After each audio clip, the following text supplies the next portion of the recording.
नमस्कार विद्यार्थियों, स्वागत है सभी का केडी ऑनलाइन क्लासेज के यूट्यूब चैनल। हमारा डिस्कशन चल रहा था चतुर्थ श्रेणी कर्मचारी या वाहन चालक भर्ती के लिए टॉपिक वाइज एमसीक्यू, जिसके अंदर हम कंप्यूटर की बात कर रहे थे। तो कंप्यूटर का टॉपिक है आज internet and information technology, internet एवं सूचना तकनीकी। पहला क्वेश्चन दे रखा है, कंप्यूटर के लिए सूचनाओं के आदान प्रदान का एक एक्सेस चैनल है। कंप्यूटर के अंदर जो सूचनाएं आदान प्रदान करने का जो एक्सेस चैनल है वो कौन सा है? वो है पोर्ट। राइट आंसर ऑप्शन है बी। आगे बात करें, टीसीपी या आईपी एक है, ये कैसे सॉफ्टवेयर है? तो ये है protocol. Right answer option C. TCP या आईपी मुख्य रूप से किसके लिए प्रयोग किया जाता है? किसका प्रयोग? टीसीपी या आईपी का उपयोग मुख्य रूप से किसके लिए किया जाता है? तो ये किया जाता है ईमेल के लिए, रिमोट लॉगिंग सर्विस के लिए, फाइल ट्रांसफर के लिए, यानी तीनों के लिए ही टीसीपी या आईपी का उपयोग किया जाता है। राइट आंसर क्या रहेगा? Option D. आगे हम बात करें, HTTP के लिए डिफॉल्ट पोर्ट नंबर है। किसके लिए? HTTP के लिए डिफॉल्ट पोर्ट नंबर कितना है? तो ये है 80। Right answer option A. आगे हम बात करें कि निम्नलिखित में से कौन सा यूडीपी डाटाग्राम का भाग, यूडीपी डाटाग्राम का भाग है? तो कौन सा है?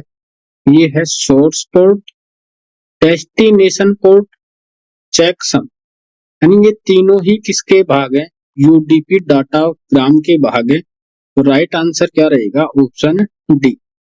निम्नलिखित में से असत्य कथन, असत्य कथन कौन सा है वो बताना है। एफटीपी दो होस्ट के बीच फाइलों को स्थानांतरित कर सकता है। टीएफटीपी टीसीपी पर निर्भर करता है। टैलेंट का उपयोग रिमोट लॉगिन के लिए किया जाता है। एसएमटीपी मेल संदेश भेजने के लिए प्रयोग किया जाता है। तो असत्य कथन कौन सा है? टीएफटीपी टीसीपी पर निर्भर करता है। ये कथन क्या है? गलत है। Right answer option B. आगे हम बात करें कि एसएमटीपी के लिए डिफॉल्ट पोर्ट नंबर क्या है? किसके लिए? एसएमटीपी के लिए डिफॉल्ट पोर्ट नंबर कितना है? तो ये है 25। Right answer option C. SNMP का प्रयोग किया जाता है। एसएनएमपी का प्रयोग किस लिए किया जाता है? नेटवर्किंग मैनेजमेंट के लिए। किसके लिए किया जाता है? नेटवर्किंग मैनेजमेंट के लिए। Right answer option B. Internet service कौन प्रदान करता है? इंटरनेट सर्विस है वो कौन प्रदान करता है? तो ये करता है आईएसपी। कौन करता है? ISP. Right answer option C. निम्नलिखित में से किस तरीके द्वारा यूजर इंटरनेट से कनेक्ट हो सकता है? किस तरीके के द्वारा कोई भी यूजर इंटरनेट से कनेक्ट हो सकता है? तो किसके द्वारा हो सकता है? टीपीपी, एसएलआईपी के द्वारा, डायल अप के द्वारा, यानी तीनों के द्वारा यूजर है वो इंटरनेट से कनेक्ट हो सकता है। Right answer option D. निम्नलिखित में से कौन सा प्रोटोकॉल इंटरनेट से जुड़े क्लाइंट को आईपी एड्रेस प्रदान करता है?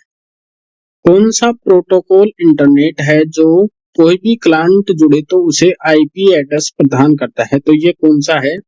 डीएचसीपी। कौन सा है? डीएचसीपी।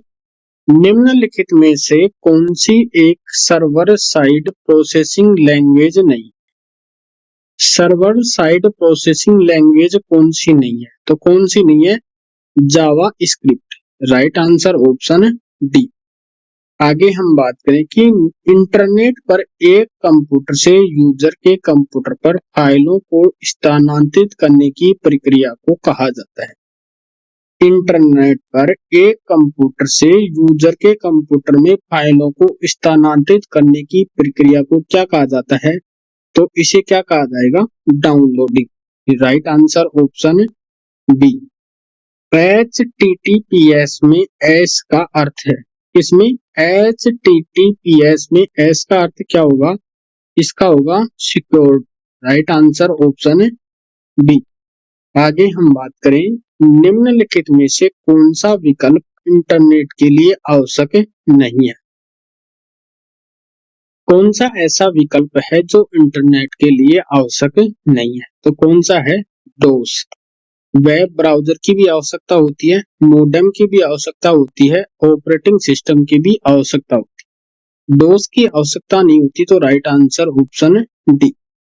वेबसाइट ब्राउज करने के लिए किस प्रोटोकॉल का उपयोग किया जाता है?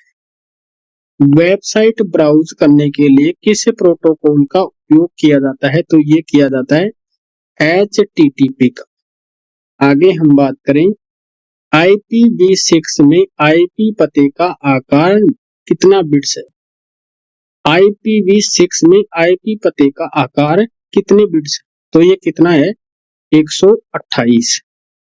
एक सेवा जो उपयोगकर्ता को इंटरनेट पर कहीं किसी अन्य कंप्यूटर में लॉगिन करने की अनुमति देती है, वह एक सेवा जो उपयोगकर्ता को इंटरनेट पर कहीं किसी अन्य कंप्यूटर में लॉगिन करने की अनुमति देता है, तो उसे क्या कहेंगे? तो उसे कहेंगे हम tenant. Right answer option D. आगे बात करें, एक इंटरनेट सेवा जो उपयोगकर्ता को किसी फाइल को स्थानांतरित करने की अनुमति देती है। एक इंटरनेट सेवा जो उपयोगकर्ता को किसी भी फाइल को स्थानांतरित करने की अनुमति देता है, तो उसे क्या कहेंगे? FTP। राइट आंसर ऑप्शन है बी। पूरक प्रोटोकॉल जो किसी ईमेल में गैर ASCII वर्ण में उपयोग की अनुमति देता है, प्रोटोकॉल कहलाता है, तो उसे क्या कहेंगे? इसे कहेंगे MIM। आगे बात करें, पूरक प्रोटोकॉल जो ईमेल सर्वर से ईमेल प्राप्त करता है, उसे प्रोटोकॉल कहा जाता है। पूरक प्रोटोकॉल जो ईमेल सर्वर से ईमेल प्राप्त करता है, उस प्रोटोकॉल को क्या कहा जाएगा? उसे कहा जाएगा POP। Right answer option C. आगे बात करें, उपयुक्त TCP या IP प्रोटोकॉल में आधिकारिक नेटवर्क प्रबंधन प्रोटोकॉल को कहा जाता है। इसे क्या कहा जाएगा? इसे कहा जाएगा SNMP। Right answer option C. किसी वेब ब्राउज़र की निम्न में से कौन सी विशेषता वेब पेज के एड्रेस को सेव करने में मदद करती है, ताकि पूरे URL को टाइप करने की बजाय उसका सीधा इस्तेमाल किया जा सके? तो इसे क्या कहेंगे? बुकमार्क। आगे बात करें, इंटरनेट में प्रबंधन घटक जिसका उपयोग प्रबंधित वस्तुओं के सेट को डिफाइन करने के लिए किया जाता है, उसे कहते हैं, तो उसे क्या कहेंगे? इसे कहेंगे SMI। Right answer option ISP अपने नेटवर्क के बीच इंटरनेट ट्रैफिक द्वारा आदान प्रदान करता है। ISP अपने नेटवर्क के बीच किसको इंटरनेट ट्रैफिक द्वारा आदान प्रदान करता है? तो ये करता है इंटरनेट एक्सचेंज पॉइंट के द्वारा। आगे बात करें कि दो या दो से अधिक डिवाइसेस को डाटा संचार में रिसोर्स शेयर करने के लिए परस्पर जोड़ा जाता है, उसे कहते हैं। दो या दो से अधिक डिवाइसों को डाटा संचार या रिसोर्स शेयर करने के लिए परस्पर जोड़ा जाता है, उसे क्या कहेंगे? तो उसे कहेंगे नेटवर्क। आगे है कि एक स्थानीय नेटवर्क जिसका प्रयोग स्कूल, स्मारक और ऑफिस में किया जाता है या के अंतर्गत किया जाता है, तो इस प्रकार के नेटवर्क को क्या कहेंगे? इसको कहेंगे LAN, local area network. Right answer option C. Local area network में एक मास्टर कंप्यूटर होता है जिसे कहते हैं लोकल एरिया नेटवर्क, यानी LAN के अंदर एक मास्टर कंप्यूटर होता है, तो उसे क्या कहते हैं? उसे कहते हैं server. Right answer option C. MAN का पूर्ण रूप क्या होगा? Metropolitan area network. Right answer option B. निम्नलिखित में से लोकल एरिया नेटवर्क के संदर्भ में असत्य कथन है। LAN सबसे विश्वसनीय नेटवर्क होता है। LAN में पेरिफेरल डिवाइसों को शेयर करना आसान होता है। LAN में नए कंप्यूटर को सैटेलाइट के द्वारा जोड़ा जा सकता है। LAN में सामान्यतः डाटा ट्रांसफर की गति 10 Mbps से 100 Mbps होती है। तो लोकल एरिया नेटवर्क के संबंध में असत्य कथन कौन सा है कि LAN में नए कंप्यूटर को सैटेलाइट के द्वारा जोड़ा जाता है। ये कथन क्या है? गलत। शहरों में केबल टीवी नेटवर्क किसका उदाहरण? शहरों के अंदर जो केबल टीवी लगाए जाते हैं वो किसका उदाहरण है? तो वो है MEN। इंटरनेट किसका उदाहरण है? इंटरनेट है वो किसका उदाहरण है? ये है WAN का। आगे हम बात करें, ईथरनेट एक प्रकार का नेटवर्क। तो ये कैसा नेटवर्क है? ये है LAN नेटवर्क। एक सर्वर जो स्टोरेज एरिया से जोड़ने के लिए बनाया जाता है नेटवर्क कहलाता है। तो इस प्रकार के नेटवर्क को क्या कहेंगे?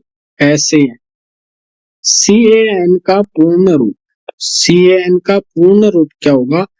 Campus area network. Right answer option C. इसके आगे हम नेक्स्ट वीडियो के अंदर बात करेंगे। तब तक के लिए धन्यवाद दोस्तों। जय हिंद।